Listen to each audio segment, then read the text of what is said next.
It's minus 50. You got 3 feet of snow. He's like, that's Mother Nature telling you to leave. East Coast? Oof. Have you heard all the stuff that's going on in like Ontario and whatnot? I mean, to look it up, I think I saw a mosquito.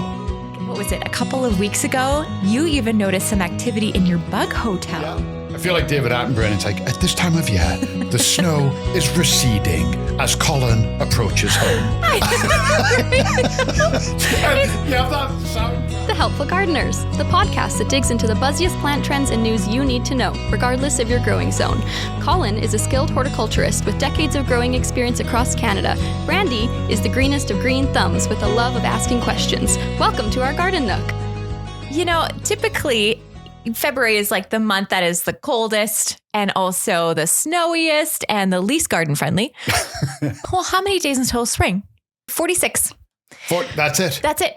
Doesn't it make February seem that much nicer? Well, February is also my birthday, so, you know, whatevs. That's right. As long as you've got your 46 days, priorities, I get. Priorities, I guess. Yeah, 46 days until spring. That's nothing. And I know, I'm still planting my garden and I haven't started any seeds and, I've got so much to do. And this has kind of been like, oh, it's lots to look forward to, but it's also kind of like, oh, I should get my button gear. And leading up to Christmas. Yes. Okay. You can be like, oh, it's a week away from Christmas. And you're like, oh yeah, I'm looking forward to it. But, and especially like kids, the excitement builds the closer you get and the longer those days seem. So I remember as a kid, Christmas Eve was the worst day. The worst day because I was so excited and it took forever and you couldn't get there. So yeah, sometimes when you're like, it's 46 days, you're like, oh, that doesn't sound like anything, but those 46 days, but I mean, January went by like that. It really did. I was actually just saying this to somebody downstairs and I was just like, how did that happen? Yeah. Like already we're starting to see the decor room downstairs clear out and we're going to be getting in a whole bunch of spring decor, which is very exciting. It's like my favorite thing. And it just seems like now we've kind of hit the point of the uphill and now it's like we're downhill and it's before long, it's going to be May long weekend. It's kind of interesting because in Calgary, usually, like I say, this is the cold and the snowiest month, but lately things have been very warm. Yeah, it's been pretty wild. Yeah. I think the thing that I've been noticing is I keep having these like dramatic swings on my back porch.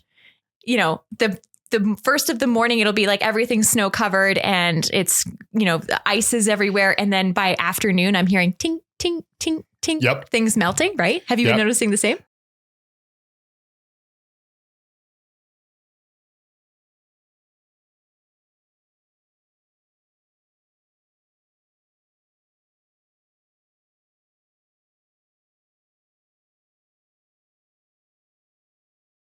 I feel like David Attenborough. It's like, at this time of year, the snow is receding as Colin approaches home.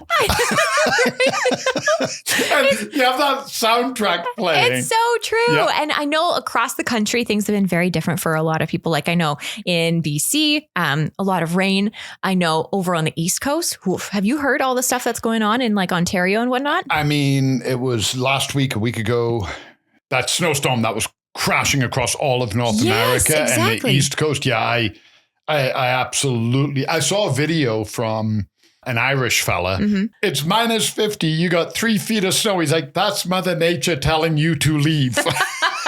Yeah, exactly. Exactly. I was listening to another podcast and they were literally like, it was like a live audience. And they were like, thank you so much for being here and for facing the weather. I'm like, what is going on? Like, it's completely different over here, right? And it's got me thinking about how gardeners across the country are kind of thinking about different things when it comes to their garden.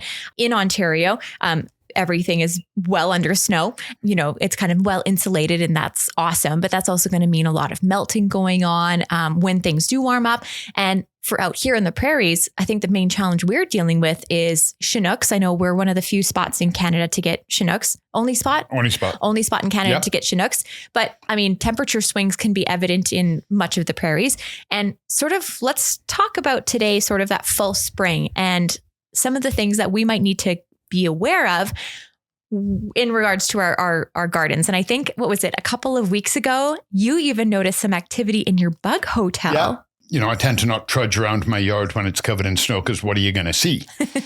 But the snow, it kept melting. And instead of just like this weird mound, I could actually see the bug hotel. And sure enough, little ladybird. Oh my goodness. Crawling across. And I don't know. I know you can see them. I've never seen one before. They apparently are rare because I had to look it up. I think I saw a mosquito. What? Yeah, I think I saw a mosquito. It was a long, thin bug about this big. and it was like on the wall in the sun getting heat.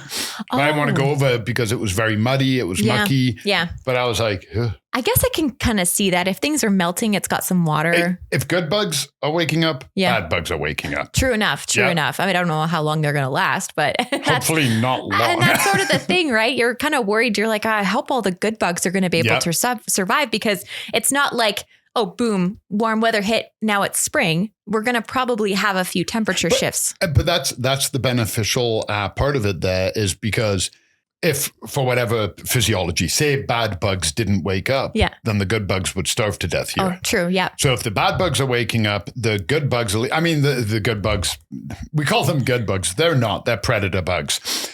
They would just eat each other. Yeah. But hopefully they're eating the bad bugs. And that's why bug hotels work here. Yeah. Right. So I didn't see a ton of activity. It was one ladybird, but I'm sure if I dug in, I would have seen more. Yeah. Well, I'm happy that it's working. Yep. Some of the other things that I've been kind of noticing around my yard is a lot of my perennials. So I had planted a few hydrangeas last year, and there's no snow around them now. Are they in danger? Like, is it because they've lost that insulation? That's why we go by hardiness zones on plants. The plants we have in southern Alberta, Calgary, they need to be hardy because they need to be able to take that environment. Because, we think about it and we look at our perennials and we go, oh my God, can they make it? But we don't think about the grasses or the shrubs on Nose Hill. And they're going to do fine. We're not worried about them. So as long as we're in that climactic zone, we should be okay. It's always advisable if we get extended Chinook. So, what was that last one? Like 2 weeks? Felt like 2 weeks. Yeah.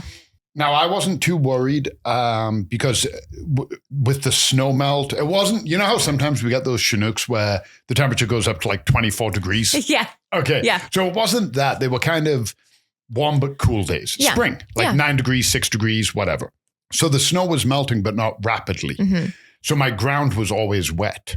But if it is dry, even though your plant is still going to be dormant, put a moisture meter in, check out the soil. If it's bone dry, you might want to give it a water. Oh, so that's what we're looking for, is that if it's dry, because essentially the snow is creating moisture and locking that in over winter time. So if it does dry out, does that mean that you could see something die come spring?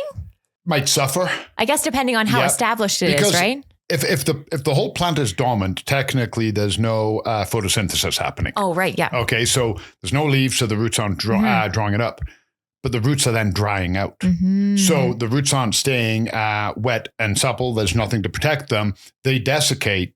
Well, then come the spring, they can't take up any water. Right. So making sure they have moisture. So especially anything established, you've got a 10-year-old tree, I'm sure it's fine.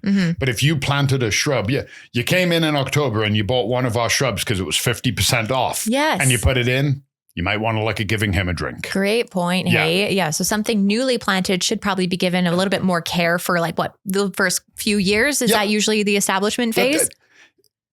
First, definitely. In cases like Chinooks and whatnot, I'd say maybe look at 2 to 3 years. Yeah. If during the summer you don't have to run out and water because it's in full wilt, it's probably established. Oh, okay. Okay, cool. Yeah. So kind of use that when we have those, the flip side, and in the summer where we're getting, 40 degrees and your annuals are all full wilt, but your perennials are like, I'm loving life. That's the difference, because your annuals will never really establish because they're an annual. They don't have the time. But your new perennials will absolutely wilt. So if your perennials aren't wilting in the summer, they're probably okay. But it's never going to hurt to give it water. Like if you're not certain, err on the side of water. Oh, so you're not going to hurt it by watering it, and so it does something maybe it doesn't. If it's still frozen and there's moisture, you're just pouring water on an ice cube. If there's no water and it's bone dry, you're rehydrating the soil. Got it. So okay. You're not really going to hurt by adding water. Okay, let's talk about bulbs. Okay. Say you planted bulbs and you're really excited. Yeah. And now the ground is thawing. Is there any chance that they're going to be damaged or? Unlikely, because I planted at such a depth. Oh, okay. So a lot of times Same principle as houseplants. Yeah. Finger test a moisture meter. Mm-hmm. Have you ever looked, everything looks really dry and then you stop on the grass and the water pools around your sneaker and then your sock gets wet and then you get mad and then you're like, I hate this weather. Good point. Yeah. So same thing. It looks dry. It might not be. Okay. We're not getting 16 hours of sun and 40 degree temperatures. Mm-hmm. We're getting 8 hours of sun at 6 degrees. Mm-hmm. So that top layer, sure, that melts, but is it strong enough and hot enough to really get through? Because, you know, every layer of soil is a layer of insulation. Mm-hmm. So if you planted your daffodils and they're this deep, I'm willing to bet you put a moisture meter in that deep and it's going to go all the way up if it's not still frozen. Okay. You know, Brad and I were talking the other day about that like age-old conundrum of, would you rather your house face north or south when it comes to the snow melting? Yeah. What would you say? Because Brad and I differed. Really? Yeah, oh yeah. I like south. So if your backyard was south facing? I like the front yard. And the reason for that is because the backyard is where I do most of my veggies. Yeah. Okay. So the backyard, I know it'll be ready for planting time. I'm not worried about it. Yeah. But when it's all gone and in March or late March, early April, and you see those first shoots from your daylilies or your bulbs poking up. Okay. And I'm like, oh yeah, I'm there. See, I was totally different. Really? I said backyard south facing because it's the first thing to thaw in the springtime. Yep. I would much rather get out into the backyard a lot sooner than the front yard. And you know what? That's totally 100% valid. My deck faces east, but faces predominantly south. Okay. So I can still sit outside. Yeah. If I go away from plants, ignore anything to do with gardening or plants, I'd rather the backyard be south. Yeah. Because my God, when Jimmy goes out and he comes in and he's filthy because he's been walking in the mud and he couldn't be happier. Yeah, totally. He's rolled in it and he's like, I love mud. And I'm like, oh my God. And you're toweling him off and he lies down and there's like the mud out. Yes. Yeah.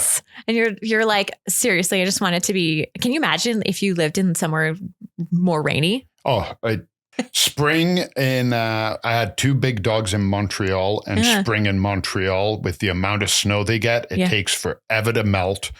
Everything is messy and then they get the rain. Yeah. And there's like a 2-month period where it's a price I'm willing to pay to have dogs in my life, but your floor is going to be gritty and your house is going to smell a little bit like wet dog. Yeah. Yeah. I mean, good to know that it's different across every place across the country. Like grass is always greener, right? Yep. But hey, 46 days until spring. And how many days until your birthday? Like, I don't know, February 15th. Okay, perfect. Noted. No, I'm just kidding. I knew that. This podcast is brought to you by Golden Acre Home and Garden. Find seasonal inspiration for your home and garden in Calgary, Alberta year-round. Visit goldenacre.ca. The comments and opinions expressed by the Helpful Gardeners on this show are our own and do not necessarily reflect the views of Golden Acre Home and Garden. For more information on everything we covered today and to leave us a voice note, visit goldenacre.ca/podcast. The Helpful Gardeners are on Instagram at The Helpful Gardeners Pod. Keep on growing, gardeners!